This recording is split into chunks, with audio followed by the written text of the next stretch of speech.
There's this collective consciousness happening around focusing on meat, a food that's been demonized, vilified, and it looks to be incredibly healthy and nutritious for humans. I believe almost all physicians are intelligent and well-intentioned. We're just fucking brainwashed. 10.2 times harder to unbrainwash someone. High fructose corn syrup sneaking in as natural fruit flavor when there's actually no fruit in some of these yogurts. Do you really want to be eating this oil? Do you really want to be eating excess amounts of linoleic acid from any seed oil, but canola specifically? And you really got to read the label. It's like partially hydrogenated. They don't have to put it if it's less than a certain percentage. A lot of what you espouse, what I espouse, is not fear mongering. It's actually clearing the air. Knowledge is power. Right. But a year and a half into it, run into problems with long-term ketosis that we can talk about. Wow. So this is kind of how your diet philosophy has evolved from being pure, strict carnivore to now incorporating it.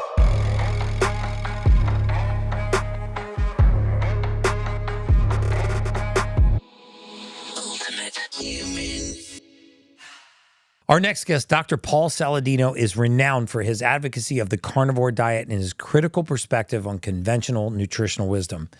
He is double board certified with credentials including an MD from the University of Arizona in Tucson and a residency at the University of Washington in Seattle.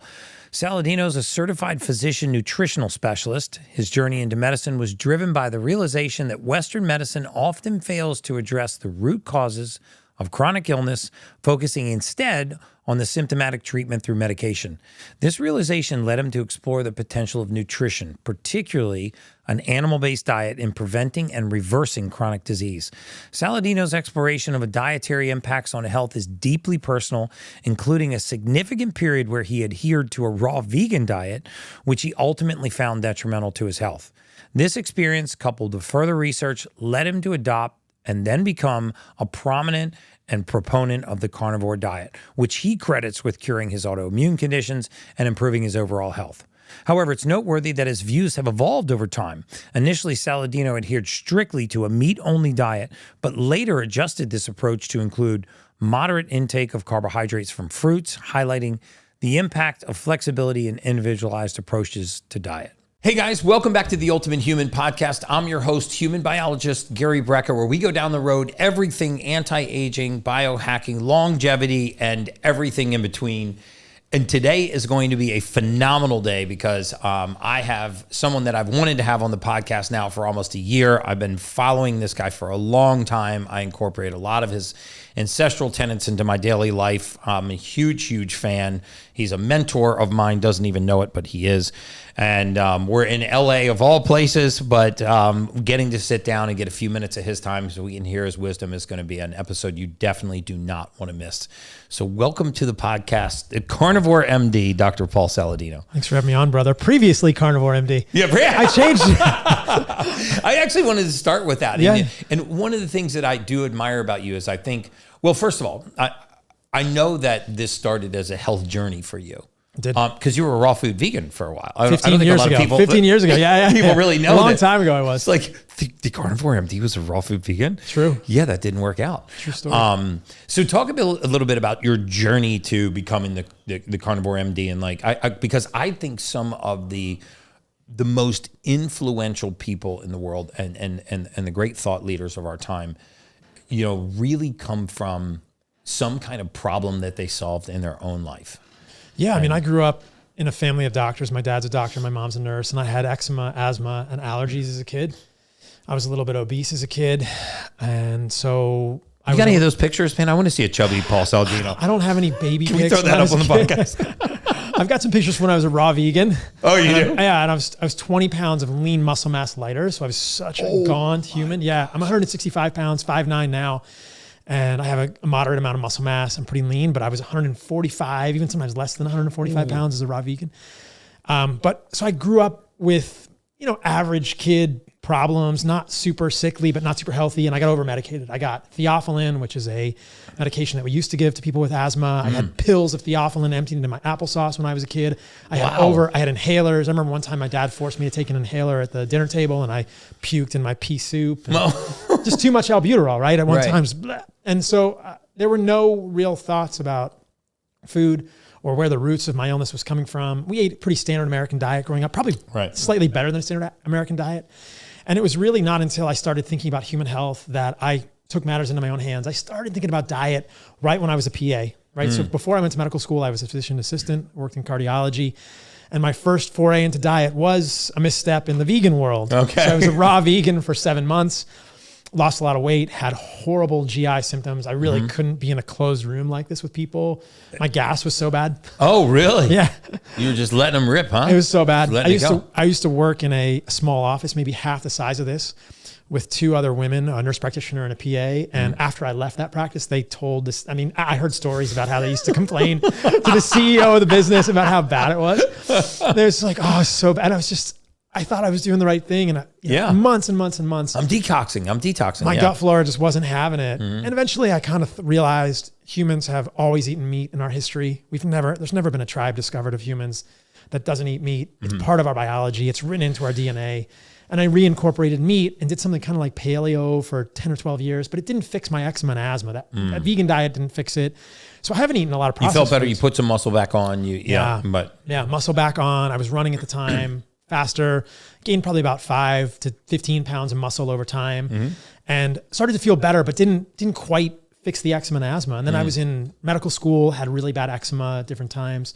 I was doing a lot of jujitsu, and I would get impetigo, which is a superficial fungal infection, right? Well, it's a bacterial infection bacterial. on the skin, from the mats. Because you get eczema on my knees and elbows, and they get infected. It was a pain in the ass.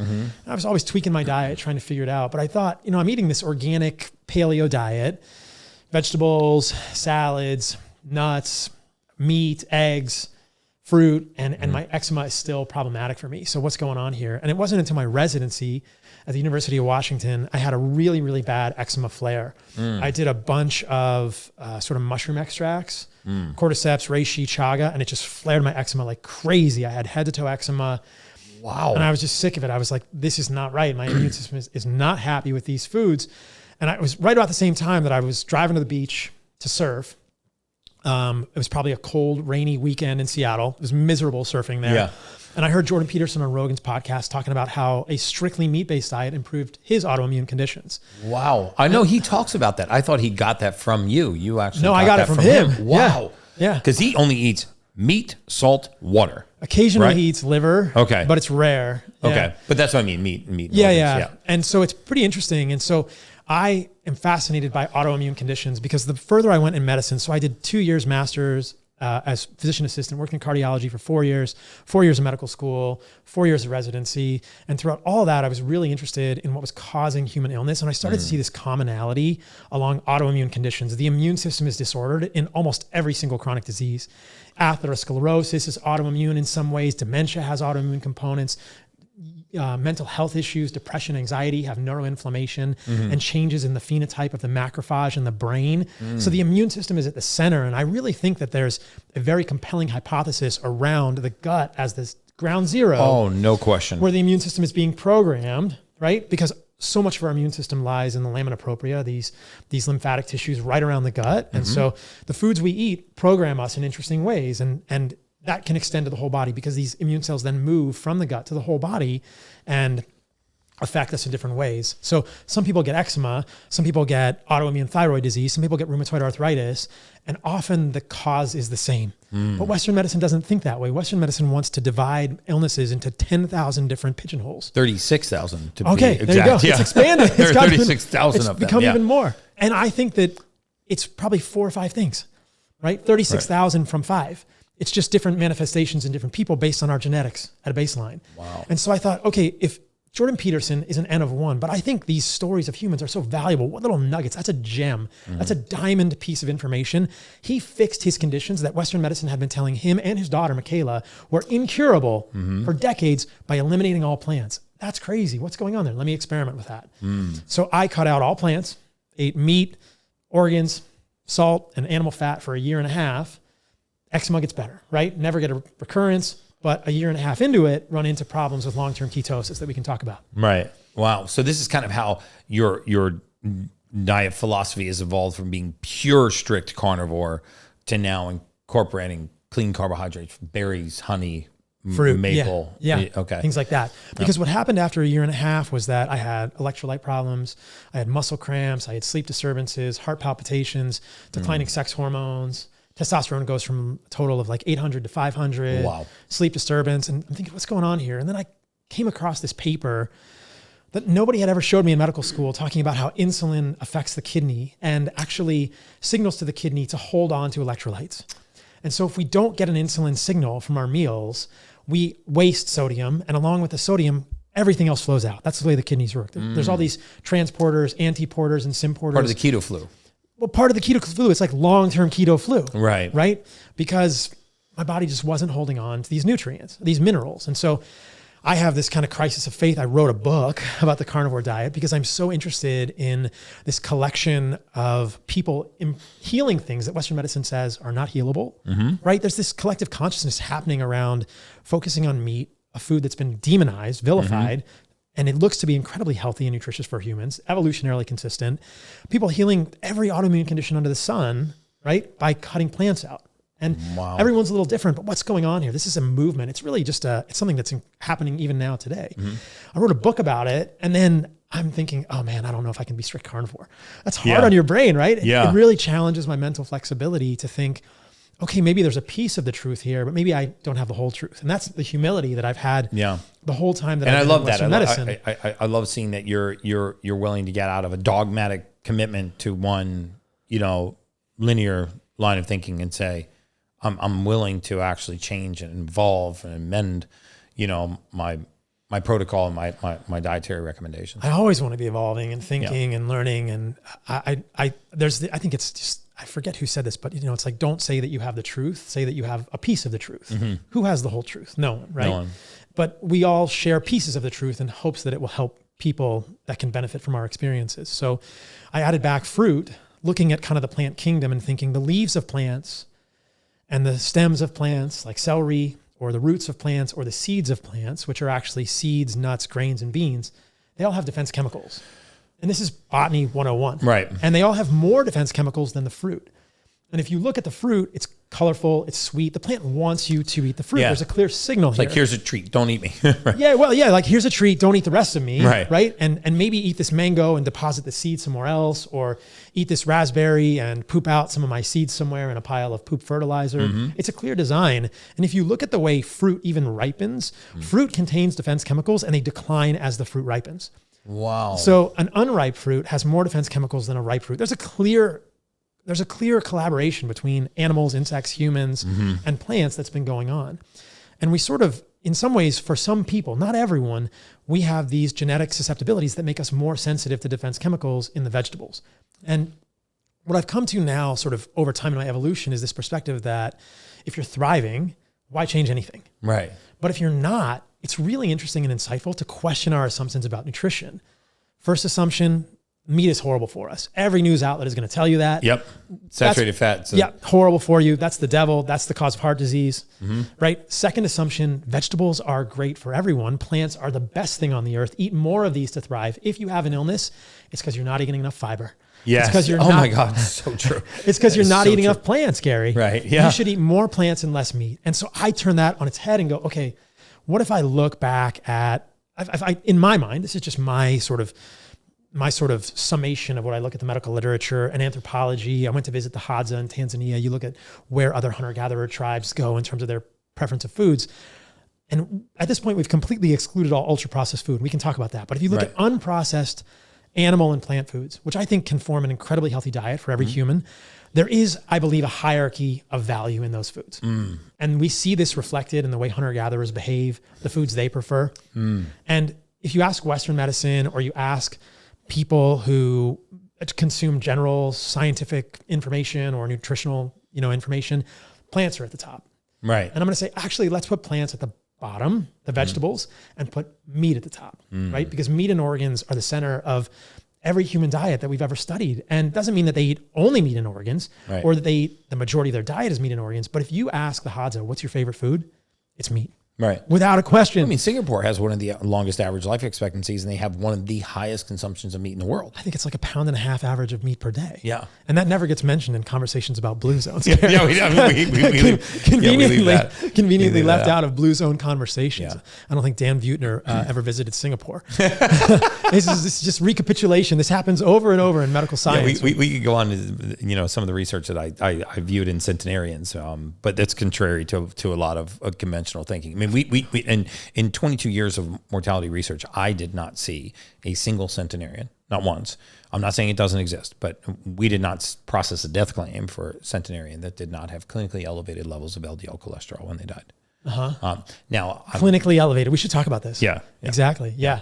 But in any case, I didn't mean to cut you off, but I think there's a lot of conventional wisdom, and we form an industry around it. And then, it's like an aircraft carrier moving at full speed to actually turn it around.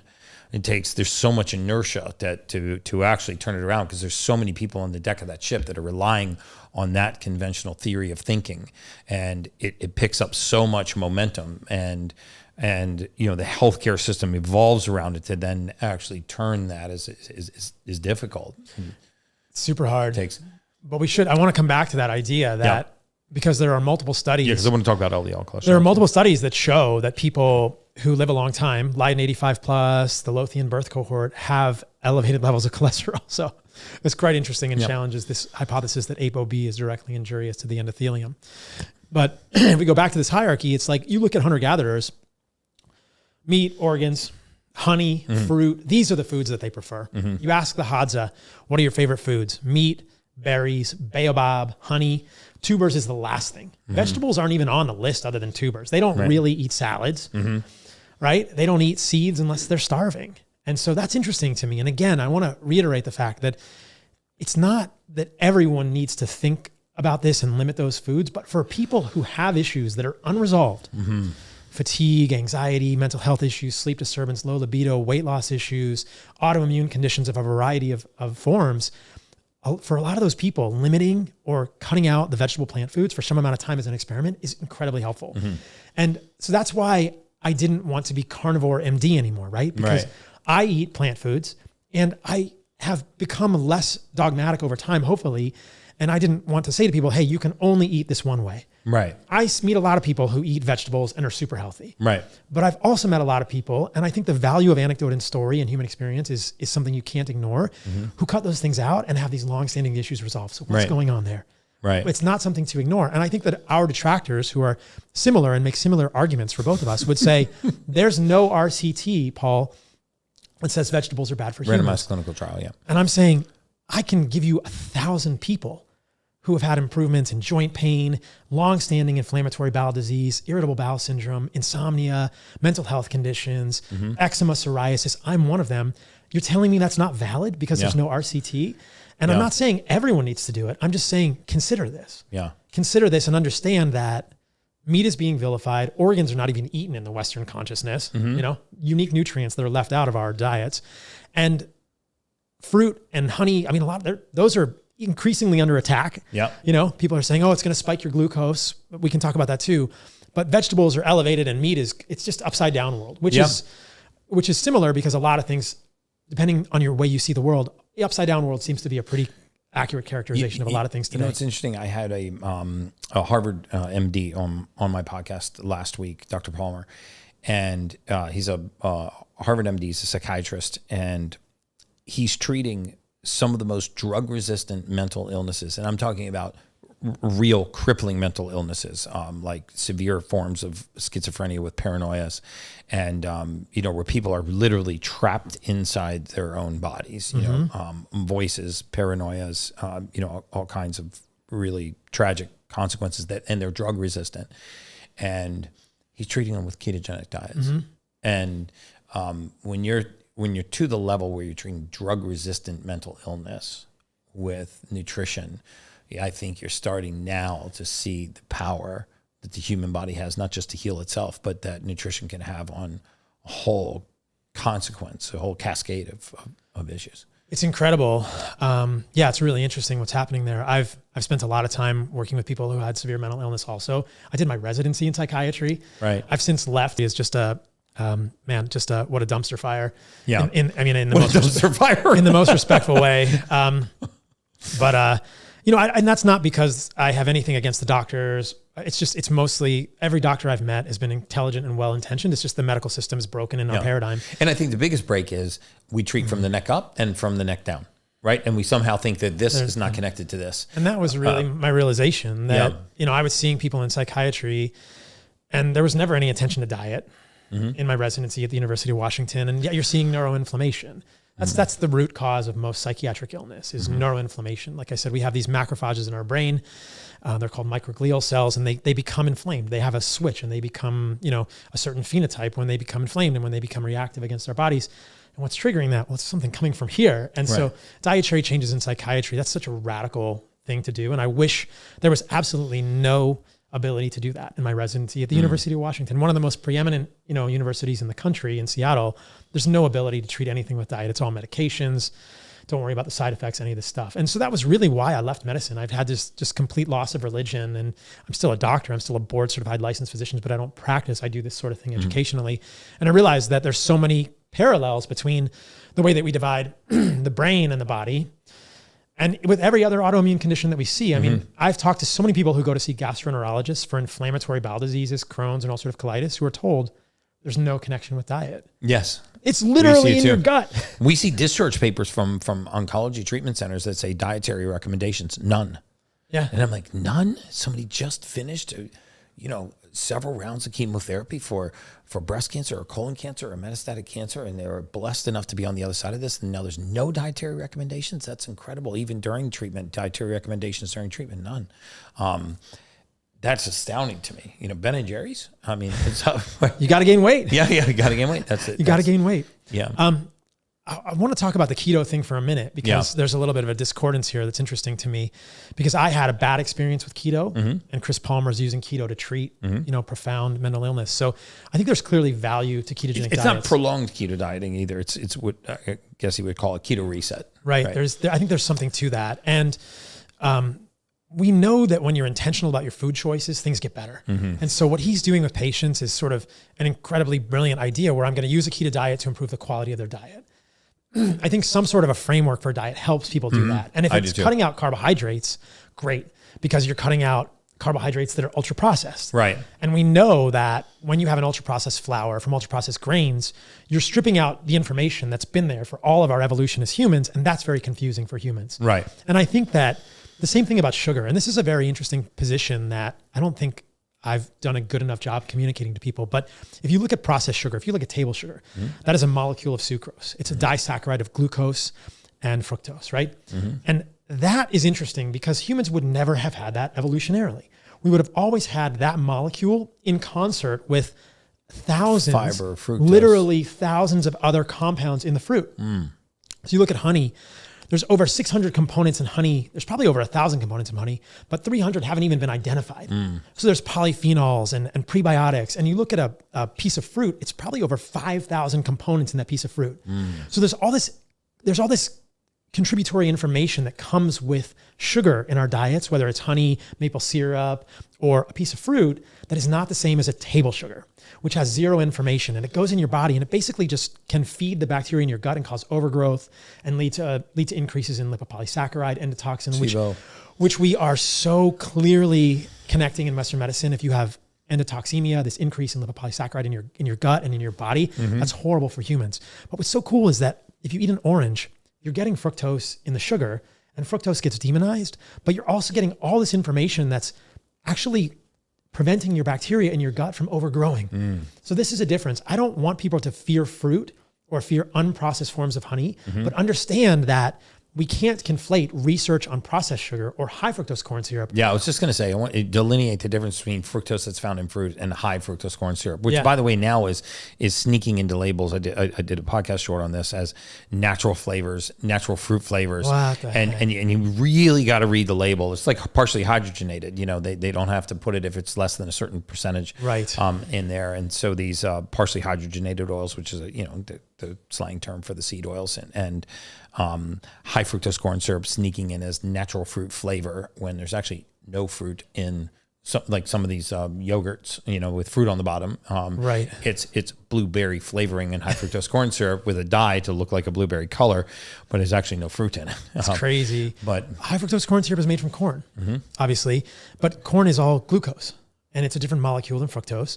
So in order to make fructose from glucose, you have to extract it, you have to isomerize it, and then you have to highly process it. So you remove it from corn. It's not even a whole food anymore. It's not even a food anymore. It's just an industrial chemical. And there's studies showing that high fructose corn syrup contains trace amounts of mercury and other toxins. And the high fructose corn syrup industry has gone to great lengths to cover these up. But it's just, I think this is the problem with humans. And it goes back to these simple principles that I think humans can live by. And if these guide the way we're living, we can be so much healthier, which is, why would you eat a food that has been stripped of all the information that has always been presented with that in humans? Yes. You know, a processed wheat flour. You never encounter high fructose corn syrup in nature. Yeah. You would never encounter pure fructose. You would never encounter pure sucrose in nature. And yet the studies that vilify sugar are done with those and then conflated. And you see people, I mean, you know, this is just respectful, but I'll call it out. You know, on Huberman's podcast, there was a physician recently, Dr. Robert Lustig, just talking horribly about fructose, but conflating research done with isolated fructose or done with isolated sucrose in animal studies or in human studies, again, with isolated molecules, and really not giving a different perspective. I don't want people to make fruit or fruit juice their whole diet, but I don't think we need to fear it. And there's an interesting story here, which is, the problem is not the fruit. The problem is not the fruit juice. It's taking away all the information that's associated with it in nature. And the same is probably true of seed oils, right? Because what is a seed oil? It's an industrial byproduct of a sunflower seed, right? Or a rapeseed or a soybean. Foods that humans have probably eaten in small amounts historically, but when you take all the information out of it and you distill it and you make concentrations of things that humans would have never experienced, we end up with massive problems as humans. Especially when you degum it with hexane, you deodorize it with sodium hydroxide. Yeah, you imagine heat it that. To 405 degrees and turn it rancid. Yeah. I mean, That's a problem too. We talked about this on our last podcast, but I got censored by the Seed Oil Society of Canada, which I didn't even know, or Canola Oil Society of Canada. And I was like, well, look, I didn't say canola plants were bad. I said that industrial processed canola oil is bad, right? And you know, anytime you're adding hexane and sodium hydroxide and high amounts of heat to turn something rancid. Well, canola plants are bad. There's no such thing as a canola plant. It's a rapeseed plant. Yeah, rapeseed. And apparently you can't even say rapeseed on YouTube. I don't know. Rapeseed. It's one word, guys. Did I just lose my YouTube channel? But what's interesting is that by the way, why can't you say rapeseed on, not to divert. Because it has the word rape. Oh, okay. Okay. Can you say consensual sex seed? I don't know. Okay. But, you know, rape seeds are not, it's illegal to sell rapeseed oil in the United States. It's also illegal to sell mustard seed oil because they have a monounsaturated fat called erucic acid in them, right? And so this is the problem, that in order to make canola oil, which is an acronym for Canadian oil low acid, there's no such thing as a canola plant. Canada said, hey, we've got these rape seeds. Let's figure out a way to do this. They genetically modified a rapeseed plant to be low erucic acid, but it still has significant amounts of erucic acid, a fat that has been associated with heart lesions in the studies. And so this is concerning. You're eating 2 to 3% erucic acid, I believe is the number, in canola oil. Native rapeseed plants have 30 to 40%, but you're still getting some. We talked a lot in the last podcast that we just did about cumulative stress. Yes. And so do you really want to be eating this oil? Do you really want to be eating excess amounts of linoleic acid from any seed oil, but canola specifically? No, I don't think any human has ever really gone up to a rapeseed plant and said, yum, let me eat this. Like it's never even been a food for humans. And now it's probably the single most consumed seed oil around. It's touted as healthy by the American Heart Association because it lowers your cholesterol. Wow. Don't you know? Okay. They don't tell you that it oxidizes. Yeah, it's the oxidized cholesterol. So let's sort of take a little wander down the road of cholesterol, because I certainly don't have the body of knowledge on cholesterol that you do. But anecdotally, as I mentioned, we didn't see a single centenarian that did not have what we would consider clinically elevated levels of LDL cholesterol. So LDL cholesterol over 99 nanograms per deciliter. And I think a lot of people don't understand that cholesterol is actually not a fuel source, right? It's a construction material, one of the main construction materials in our body. We build hormones, we build cell walls, cell membranes, we make vitamin D3, we make cholecalciferol from cholesterol. And so it's a very necessary compound, and yet it is vilified because, in my opinion, it's at the scene of the crime, but not the one pulling the trigger. And so talk a little bit about cholesterol and maybe some of the challenges and misconceptions in the medical community surrounding cholesterol. Yeah, I think cholesterol is really the crux of so many conversations, because when humans eat more saturated fat from animals, whether it's butter, tallow, ghee, a steak, and they eat less seed oils, there is a physiologic thing that happens that the ApoB, which is just part of, it's just a metric that sort of reflects LDL cholesterol in a little more sophisticated way. LDL/ApoB containing lipoproteins go up. And this triggers all sorts of alarm bells in medical offices across the country. And the knee-jerk reaction is, here's a statin. So let's just consider this position. Like when humans eat a diet that is evolutionarily consistent, that essentially mirrors what humans have been doing for hundreds of thousands of years, and they get rid of seed oils and LDL cholesterol goes up a little bit, that's bad. Because, you know, the position of Western medicine is called the response to retention hypothesis, and is essentially that there is a direct geometric relationship between the amount of ApoB containing lipoproteins in your blood and the rate at which you accumulate atherosclerosis in your veins. The more ApoB containing lipoproteins in your blood, the more you get plaque in your arteries. Except when that's not true. Except when that's not true. Except for the many instances when that relationship does not exist. And there are so many of these relationships out there that Western medicine ignores wildly. But here's the problem, that if you look at our population as a whole, as Westernized Americans in general, there are multiple studies suggesting that 88 to 93% of us are metabolically unwell. Some form of insulin resistance, right? Prediabetes. And that's a big number. And that's 93 to 88% have at least one metric of metabolic syndrome. And I would say that means you have some cascade beginning in your body of insulin resistance, aka metabolic dysfunction. Right. Even the American Heart Association admits that half of Americans are either pre-diabetic, undiagnosed diabetes, or diabetes. Over 150 million people, according to the American Heart Association, have some form of insulin resistance metabolic dysfunction. Wow. I would argue it's closer to 90%, but even the AHA claims it's over 150 million of 330 million plus Americans. And so when we have a position, when we have a context of metabolic dysfunction, yes, there is a direct geometric relationship between ApoB and atherosclerosis progression. But what if we don't have metabolic dysfunction? The relationship completely changes. It essentially goes to almost zero. There's still a very, very small relationship, but we also know that no study is perfect. There are other things in our environment that can damage the endothelium. But I think that if you argue, as Western medicine does, that ApoB is causal, right? Right. Because if you have more ApoB and it's not causal, what's the big deal? But it has to be causal. It has to directly injure the endothelium on the inside of blood vessels. If you argue that ApoB is causal in atherosclerosis, then why in someone that's metabolically healthy does it really not have much of a relationship between atherosclerosis, or even a very small relationship between atherosclerosis? And why in someone that's diabetic is the relationship very clear and extremely intense? Like the geometric relationship is much more, a much higher slope. So there's a discordance here in the actual philosophy around ApoB. If ApoB is truly damaging the endothelium, why is it that you have centenarians in your mortality data that all have high levels of ApoB? Yeah. And they're not dying of atherosclerosis. What's going on? These examples are myriad of discordances, places where ApoB levels don't seem to correlate to the progression of atherosclerosis. Right. And it's generally in people, men and women, who are insulin sensitive. So how can you say that ApoB is injuring the endothelium when there's clearly something else going on? And there's all sorts of other arguments. In native human biology, we don't get atherosclerosis in veins. We only get it in arteries. So you have the same amount of ApoB. It's a continuous system in your vein as you do in an artery. But an artery is a higher pressure system with a much higher propensity to have damage to the endothelium, denuding to the endothelium. Right. So if you look at the literature in medicine, and my God, I want to debate Peter Attia about this. You do? Yeah, for sure. And everyone else that you know is claiming that ApoB is the boogeyman and that ApoB is causal.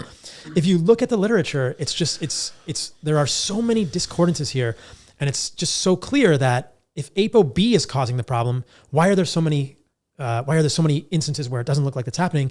And then it's clear the endothelium must be damaged for atherosclerosis to start. So what damages the endothelium? Oxidation. Well, oxidation, poor repair from an insulin resistance, heavy metals, toxins in our environments, right? So if you have damage to the endothelium, yes, ApoB is involved. But this is necessary but not sufficient. So if you have a component that's involved and you have a system where there is constant damage to the endothelium, like diabetes or metabolic dysfunction, is it possible that ApoB looks like more ApoB is bad, but it's not actually beginning the process, right?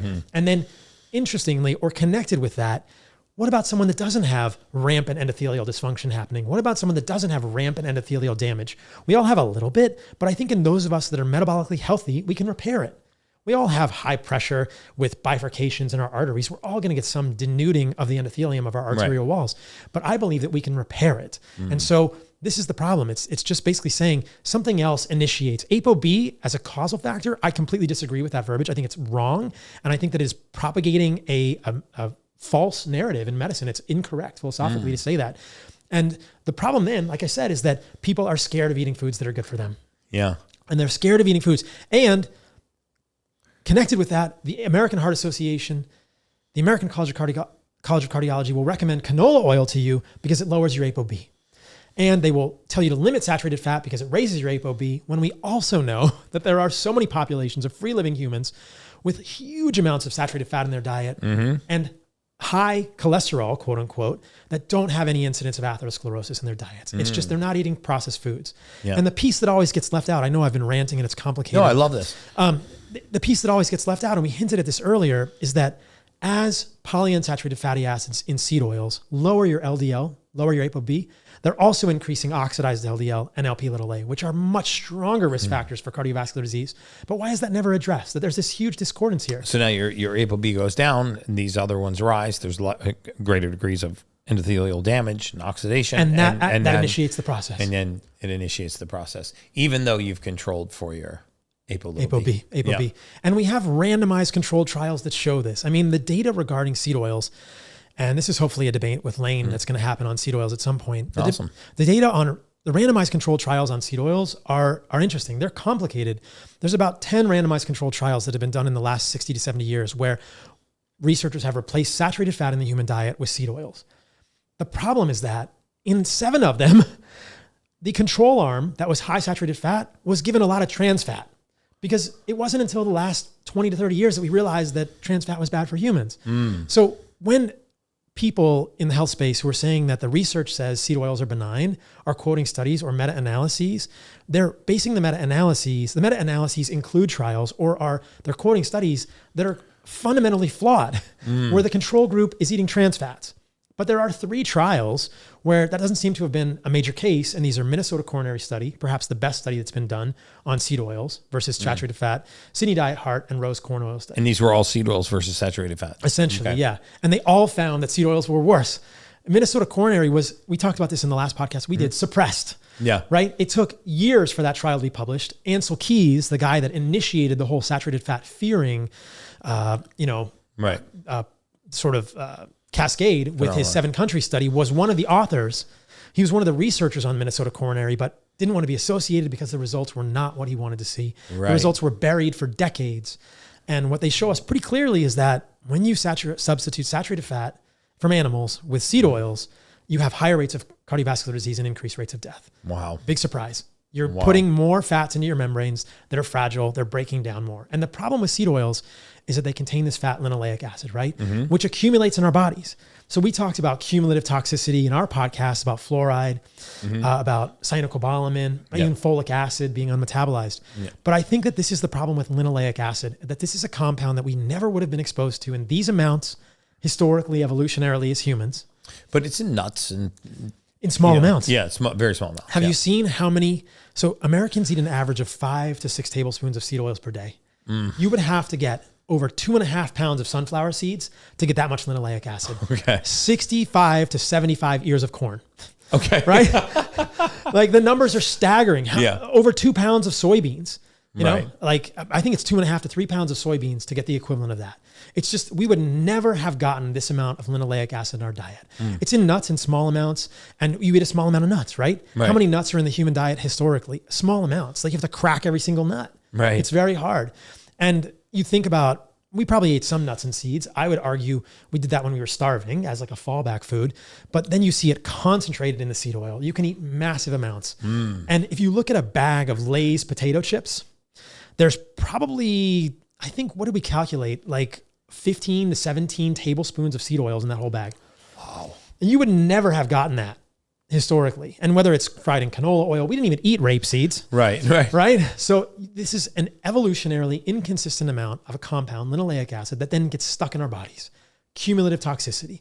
We know that. Cumulative toxicity. And the trick here, if you look at the research carefully, is that the linoleic acid in your fat cells, that is reflective of your consumption. It's not in the plasma, because plasma gets turned over, and this is the other confusing part when people are looking at seed oil consumption.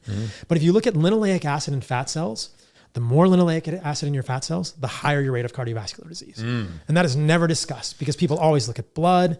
And the problem with blood is that linoleic acid is metabolized by two enzymes, delta-6 desaturase, delta-5 desaturase, into pro-inflammatory mediators. And the people that have the lowest amount of linoleic acid in their blood do the best, or excuse me, the people that have the lowest amount of linoleic acid in their blood do the worst, because they're pushing it all to inflammatory pathways. And so they'll look at the literature and say, hey, look, people that have more linoleic acid do better in their blood. People that have less do worse. Therefore, more linoleic acid is better. But what they're really showing is that you don't want linoleic acid to go down that inflammatory pathway and make arachidonic acid or the other downstream mediators, which are highly inflammatory for humans. So for somebody that's listening to this podcast, how do they go on a journey to avoid high amounts of linoleic acid? Like, where do you find it? How do I avoid it? Obviously meats and organ meats, but, because what if I'm eating vegetables, nuts, fish, chicken, avocados?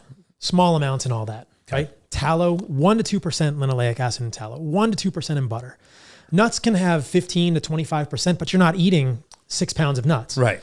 If you tolerate nuts, right? I talked earlier, I think a lot of people do better without nuts in terms of their digestion, but if you tolerate nuts, small amounts, right? You're not eating 5 pounds of nuts. Right? It's concentrated in seed oils. And the seed oils are corn, canola, sunflower, safflower, soybean, grapeseed, peanut.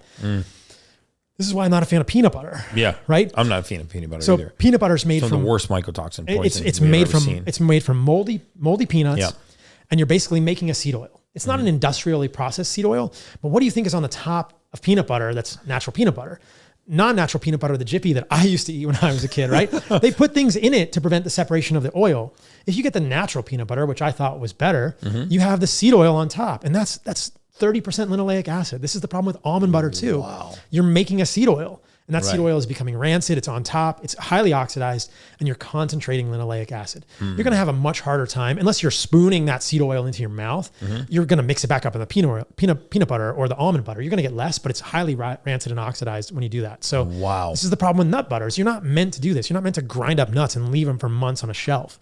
They're fragile. This is the problem with, so another one we should talk about is flaxseed oil. Yeah. Highly oxidized.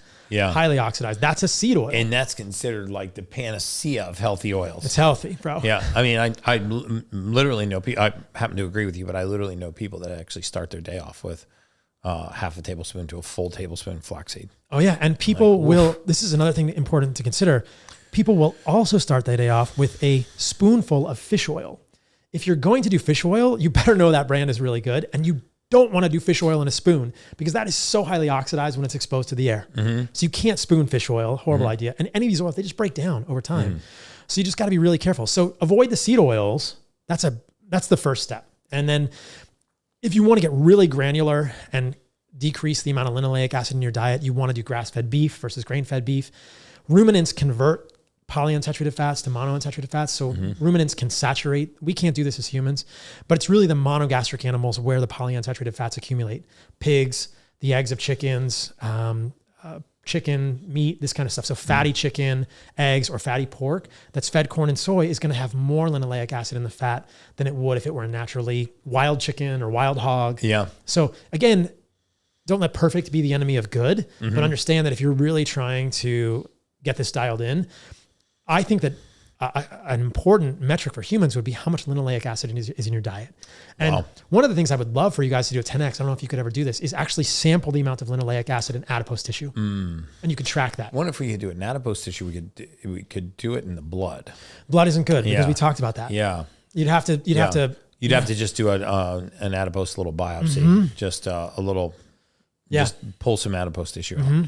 You can do it in red blood cell membranes, but it's not great either. The fat is really predictive. Like I said, the more linoleic acid you eat, the more that ends up in your fat tissue, the more that's in your fat tissue, the higher rate of cardiovascular disease. Yeah. So what are we arguing about? You know? Right. Well, we're arguing about poorly done studies and confusion over blood levels of linoleic acid because people don't understand how linoleic acid is metabolized. Right. And again, let's just back up, 15,000 years. We would never have had this. Move, back up 100 years, seed oils are machine lubricant. Yeah. Yeah. That's all they're Crisco. Yeah. It was like a submarine lubricant. And let me just mention this. I know, and then we'll stop with seed oils, but 120 years ago, 130 years ago, all Americans ate were animal fats. And the rates of cardiovascular disease were a fraction of what they are today. Yeah. So anyone who wants to argue that ApoB going up or animal fats are the cause of cardiovascular disease, you got a really hard argument to make because there's a natural experiment of many millions of Americans from 1900 or 1875 showing very low rates of cardiovascular disease. All we ate was very, very low animal fat. All we ate. And then something happened in 1950 with Ansel Keys, the 7 countries study. Eisenhower had his heart attack. His cardiologist was Paul Dudley White. And the American Heart Association got a $1.7 million donation, the equivalent of $20 million today, from Procter & Gamble, who made Crisco. Wow. And then the American Heart Association begins talking about how saturated fats are bad, polyunsaturated fats are good. And there are literally advertisements from the 1960s talking about how you should polyunsaturate your family. Is that yes, really? Mazola corn oil. And that's when we got margarine and we got all of these like industrial processed oil. Yeah. I forget the name of the housewife they had in the ad. It's tonight. Maggie polyunsaturated her whole family with Mazola corn oil. You can find them. Oh, wow. And, we can look at. And there's still some people that are of that conventional wisdom that fat makes you fat. I mean, I have female clients that wouldn't touch a ribeye, wouldn't eat an avocado, would never touch a walnut, or coconut oil, or olive oil, or grass-fed butter, or ghee, or tallow, because they believe that fat makes you fat. And they're very heavy. Right. We know sugar makes you fat, but sugar fat. probably short circuits our satiety mechanisms. Sugar probably leads to overgrowth of bacteria in the gut, which leads to lipopolysaccharide in the body. Insulin resistance too is core component to obesity. It's a huge component of obesity, and I think if you look at it, insulin resistance is probably coming from long-term overconsumption of linoleic acid at a cellular level, and it's chronic toxicity. Right? Because in the short term, if you look in the short term, seed oils don't create insulin resistance. They sometimes even make you more insulin sensitive. But I think it's so hard to do a long-term study on seed oils and insulin sensitivity. But if you look at the mitochondria of people who have insulin resistance, they're not doing oxidative phosphorylation. They're not doing oxidative glycolysis well. They're not moving nutrients through the cellular energy pathways. And this can all be connected with changes to the mitochondrial membrane, disruption of the electron transport chain, leakiness of the proton gradients across the inner and mitochondrial matrix spaces. So there's a lot of really interesting hypotheses. It's impossible to do randomized controlled trials about this, or they've already been done, like Minnesota coronary trial. But the mechanistic ideas here are really interesting, that accumulation of linoleic acid and probably other polyunsaturated fats in your membranes leads to breakdown of our energy systems. And this is where insulin resistance begins. It's one of the pathways.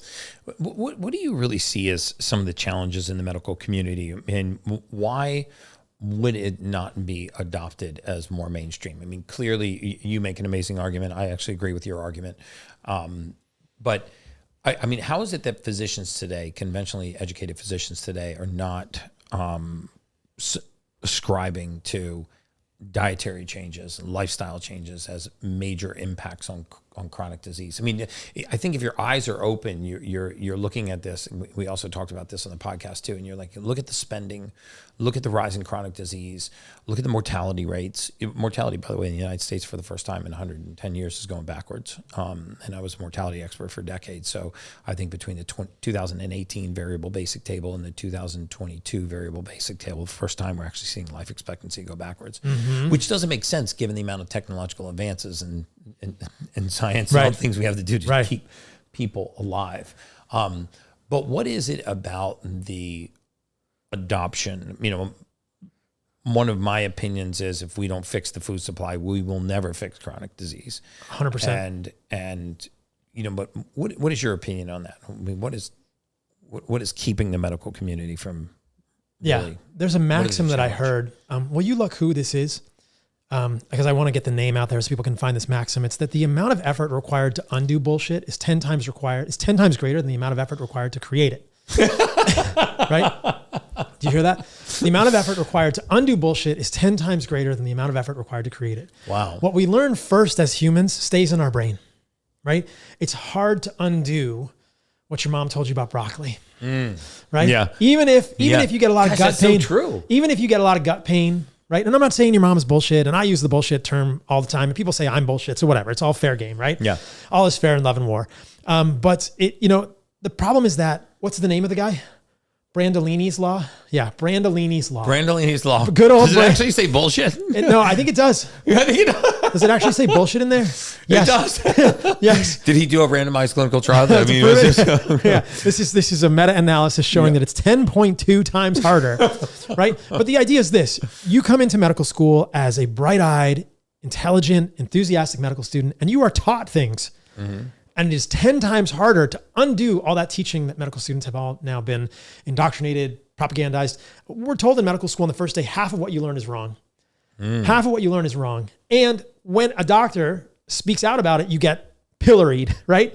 You're told half of what you learn is wrong. And then when a doctor says, I'm questioning the medical system will absolutely try and destroy you, discredit you. You're a charlatan, you're a quack, whatever. Right. It's the same thing. So half of what we learn in medical school is wrong. The trick is just which half. Right. And it's really hard for us to change our mind as humans. And a lot of humans are also tribal. We look at other physicians and we say, this is what we believe.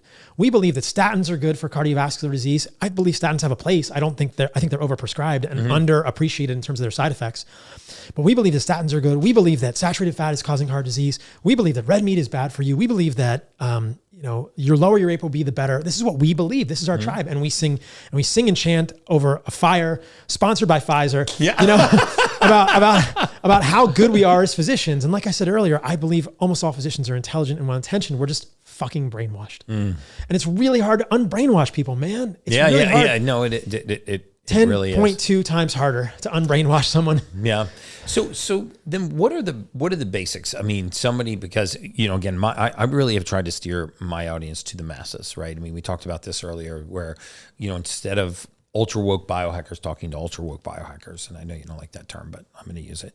And, bringing a message down to the masses that here's what you've learned that's wrong. It's wrong. I've actually started doing this thing I call lateral shifts, where I go into anybody's cabinet and I take whatever it is that they like to eat, and I say, okay, I'm not going to add a dime to your budget. I'm going to not change the flavor profile. I'm just going to massively shift the nutritional profile and show you how you can go from like this Dannon yogurt with fruit on the bottom and high fructose corn syrup to, a whole fat Greek yogurt with a fistful of berries and some natural honey, and still you'll actually be more satiated, have a better nutritional profile, and you actually won't miss the taste of that.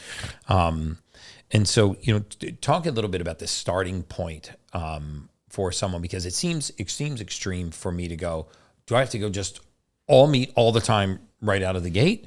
Or like, what are some of these steps I can take, to get going? I think I love the idea of lateral shifts. I think it's just the idea of better than. Yeah. Wherever you are now, do better than tomorrow. Yeah, you said something earlier, progression versus perfection. Don't let perfect be the enemy of good. Don't let perfect be the enemy of good. Yeah. So in other words, don't do nothing because you can't be perfect. Exactly. Right. And I take the opposite side of the coin that, a lot of what you espouse, what I espouse, is not fear mongering. It's actually clearing the air. Knowledge is power. Right? Yeah, it's knowledge is power, but it's also making things easier. Do you know how easy it is to eat like that? I mean, it's how much easier it is to navigate a restaurant, how much easier it is to navigate a grocery store, how much easier it is to navigate, food choices when you're not in your own home and cooking your own food. If you know that whole grass-fed meats, organ meats, berries, honey, that there are really nutritious food choices that you can make pretty much available anywhere. And you don't have to be like hyper attentive to exhaustively reading every label. Yeah. It's understanding that it's just do better than what you're doing now. And like you said, there's a shift between, I think first step, the smallest amount of ultra processed foods you can eat, right? Less things that have had all the information that we would have always associated with them historically, evolutionarily stripped away. less chips, less seed oils, less of that stuff, and just eat whole plant foods and whole animal foods. And hopefully some organs. I'm still, I haven't gotten there on the organs. I get my grass-fed meats from this place called Parker Pastures in Colorado. And I love them because they're family farm and they don't vaccinate their cattle. It's all grass-fed, grass-finished. But she does these organ blends where she takes the the grass-fed the hamburger meat and mixes it with organ meats, and it's delicious. Right. Straight to the organ meats is still like the liver's still a little tough for me. It's probably always going to be that way. I mean, when I first started eating liver, I was in medical school and I would literally gag. Yeah. I would gag. I remember it's such an acquired taste, man. If you give it to a child when they're 8 months or a year old and they haven't had years and years of Cocoa Pebbles and these other flavors, they're going to be fine with it. Yeah, Kids love this non-foods. stuff. Yeah. But my niece and nephew are 4 and 6. My mom is 73. My dad is 73. And so I realized, I want people to eat fresh organs, but this like gap here was why I built my first company. So Heart and Soil makes the desiccated organ supplements. I brought you some with testicle, by the way. Let's fire it up. Actually, I'm not going to eat a testicle on my podcast. It's a capsule testicle. Oh, capsule testicle. Okay, you can take it with you. Yeah, because I've seen people on Instagram like, I'm like, I'm not quite there yet. No, I'll give it to you after the podcast. I got a bottle of I don't want to vomit. Testicle capsules. But what's so interesting is that, you have some sticks too that I want. I do have some sticks. I'm going to get you this too. Okay, yeah. I want to try but here, I'll give you this. Let me fire that up. My sister, so my niece and nephew are 4 and 6 and they won't eat liver, but you can take the capsule and empty it into their smoothie and they never know. Right. How cool is that? Perfect. My mom takes the beef organ supplement from Heart and Soil all the time. And this is another thing that I'm super proud of. So you got to try one of these beef sticks. So this is the second company that I've built. And it's really humbling to build these companies because it's just really cool to think about doing things in the world that help make people's lives better. Yep. I want people to eat whole foods and I want people to eat fresh foods. So do I. And so I want to make the highest quality stuff. And this is sort of the agency that comes with the work that I've done in the world is that I can build this. I could never have built this, a few years ago, but how cool is this to be able to build this? So this is a grass-fed, grass-finished meat stick, the first of its kind in the world. Really? Yeah, with organs in it. So this contains liver and heart in the beef stick. Okay. I went to Australia to see the farms that we source from. These are the most beautiful farms I've ever seen in my whole life. Really? In Australia? They're green pastures right on the ocean. It's like literally $1 million real estate and it's cows grazing on grass. Oh, dude, that's freaking awesome. You guys want to try? Yeah. Give it to these guys. I'm not kidding. Like, I'm not just saying that because you're on the podcast. I'm like, I'm not going to sit here with Paul Saladino and be like, that's awful. No, it's freaking good. It's grass-fed beef, grass-fed liver, grass-fed heart, vinegar. See, I think this mix is so much better because the liver has I call it a gamey taste or whatever. Yeah. Pretty intense. What do you think? Isn't that good? And it's important because a lot of women fear this stuff too. And like most of us have a very difficult time meeting our protein needs, and certain protein sources like whey protein and others can be as little as 20% absorbable. This is 99% absorbable, and it has all of the essential amino acids that the body needs to build lean muscle, to recover, to improve our exercise performance, and most importantly, to repair after we have intense exercise. So this is called Perfect Amino by Body Health. It's, like I said, 99% absorbable. It only has 2 calories. Eventually, the caloric intake has virtually no caloric intake. It will not break a fast. It tastes amazing. You mix it in water. I take this literally every single morning. If you're working out in a fasted state, you have to take a full spectrum amino acid prior to your workout to preserve your lean muscle and make sure that you're recovering properly. And again, it will not break your fast. So the caloric impact is virtually 0. You get all of the full spectrum amino acids. It tastes wonderful. I use it every single day. You can go to bodyhealth.com/ultimate. That's bodyhealth.com/ultimate and look for the perfect aminos. They actually come in capsules if you're on the go, or it comes in several flavors that they make in a powder, which I love. It's flavored with natural means of flavoring, so there's no artificial sweeteners in here. So this is one of my absolute favorite products. Give it a try. If you're working out at all, you need a full spectrum amino acid. Go to bodyhealth.com/ultimate. That's bodyhealth.com/ultimate. I love their lab tested products. You can actually see the absorption rate for all of their products. They've got great electrolyte protein combinations. My favorite is the perfect aminos. bodyhealth.com/ultimate. And now back to the Ultimate Human Podcast. Like, I love beets. There's like a voice off camera right now. Much better than like chomps and everything. This is different than chomps. So this is air dried. I will talk about this just for a second, but chomps, we don't have to name their brands. They're cooked, right? They're cooked. And when they cook something, they have to put lactic acid and sodium nitrate or celery powder, which is just a stand-in for the same things in it. These are 5 days air dried at 78 degrees Fahrenheit. They never get heated above 78. They're in a cooler for 5 days, getting air dried. How'd you find these people? I built this. Oh. I built this. You found the farm and then you built the process. Yes. Wow. Yes. Can I invest? Yeah. Maybe. I think you probably Or else can. I'll be, oh no, it's actually awful. No, but it's so cool to build things like this. And we were talking off camera before the podcast. Like, doing what we do is a blessing and a curse, because it means that I can't make bullshit products because my fans will keep me honest. Right. Right. Like, Heart and Soil will never make something in a plastic bottle. You know, we'll never use garbage ingredients. We'll never use garbage ingredients in this. I never wanted to put celery powder or lactic acid in these. And the way that Amen. it comes out when it's air dried is so much better than when it's cooked.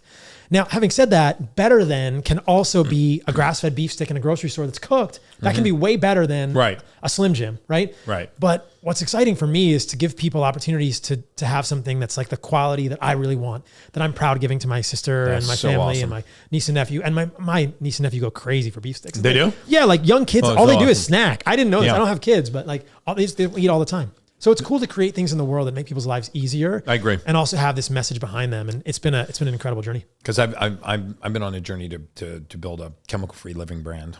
And eventually It's gotta be the Ultimate hard. Human. It's very Right? hard for cleaning products, for toothpaste, for dishwasher detergents, and soaps and all kinds of things. Because again, back to just micro poisoning ourselves. Yeah.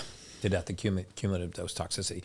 So where is Paul Saladino, the evolving carnivore MD? Where is all of this headed? Is it headed to products like these that are to help feed the masses? I actually happen to agree that if we don't fix the food supply, we'll never fix chronic disease. Yeah. Is that where your passion projects are now? No, these Aside are from surfing? Yeah, surfing is a huge passion of mine. These are just side projects. I think that I feel most compelled to this will sound cheesy, just fight the good fight. You know, and I don't know that it's necessarily a fight. It's just, there's a lot of discordant voices in the health space and it's confusing for people. And I think that a lot of these people are well-intentioned and smart. I just think it's important to try and have respectful discussions on different views.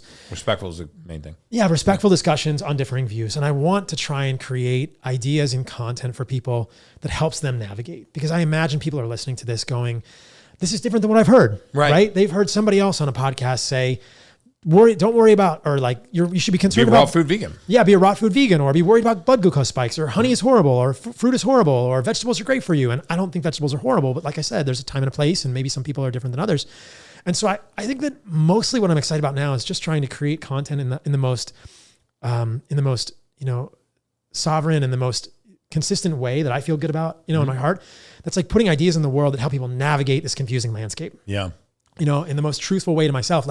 Because I just think that I'm a doctor, I spent decades doing this. I have a doctoral degree and it's still confusing for me. It takes time to read 10 different randomized controlled trials on seed oils and realize, hey, they're using trans fat. They're using, a hydrogenated fat in the control group. These are not valid studies. Right. How is anyone going to make sense of this stuff? Yeah, no, it's very, very hard. And then you got to look at the disclaimers and the conflicts of interest section. Sometimes you see that actually the company that's actually putting out a certain drug is actually touting the drug's efficacy. And you go, well, it's hard for me to really trust that. And you don't see the whole data. You only see the published data. I think it's 19 of the 20 people on the USDA guidelines for nutrition in the United States from 2020 to 2025 have conflicts of interest with pharmaceutical companies, food industry, ultra processed food.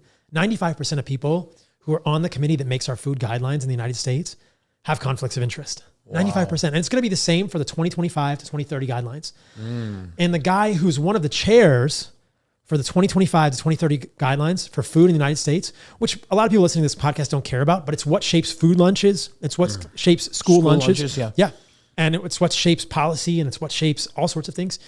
The guy who's one of the chairs for that is the same guy who authored the Food Compass study that told us frosted mini wheats were healthier than beef and eggs.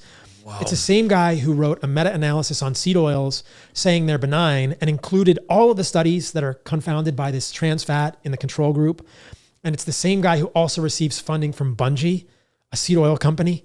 Wow. And also, I believe, Ilse, which is one of the major sort of conglomerates of ultra-processed food. So this guy's name is Darius Mozaffarian. He's at Tufts. And I can say that because I'm not afraid of getting sued. Right. Because it's all true, what I just said. Right. It's kind of like, it's not slander if it's true. Right. It's not a conspiracy theory if you're just following the facts. Yeah. It's all true. And I mean, I've talked to people who have spoken with him. I've never spoken with him. I'd love for him on my podcast. Come on. Let's go, bro. What's his name? Darius Mozaffarian. Darius Mozaffarian. You're invited to the you're being paid. Paul Saladino podcast.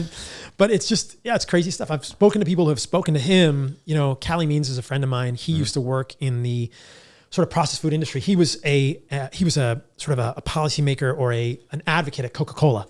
So he was in the boardrooms of Coca-Cola when they were planning, how do we get in front of this idea and make people think that high fructose corn syrup is fine?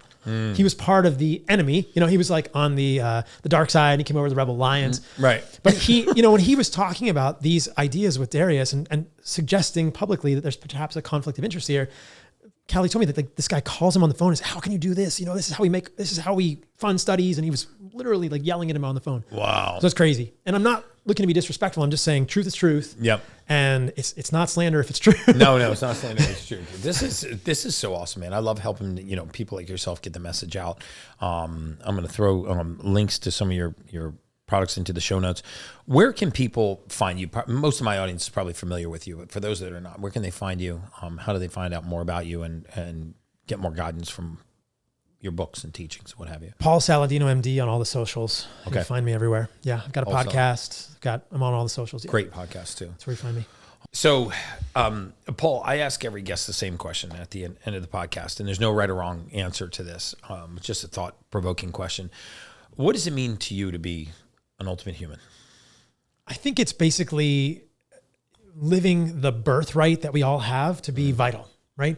So I think that our resting state, the state of lowest entropy, which is thermodynamically whatever, but the state that we should fall back to, the state that we have a birthright to, is a happy, healthy, vital human that can do what they want, that can play with their grandkids or their kids. Like we have this, I love this word birthright, we have a birthright to be way healthier and way more capable than we are told by society.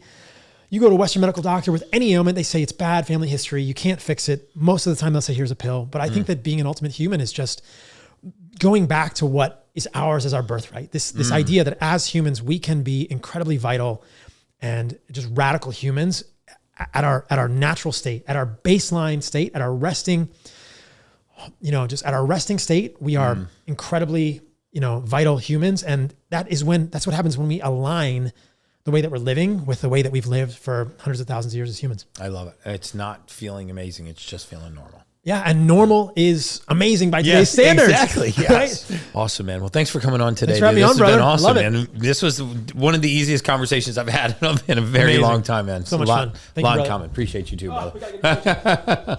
Man's handshake. I know. I'm like reaching around the microphone. That's just science.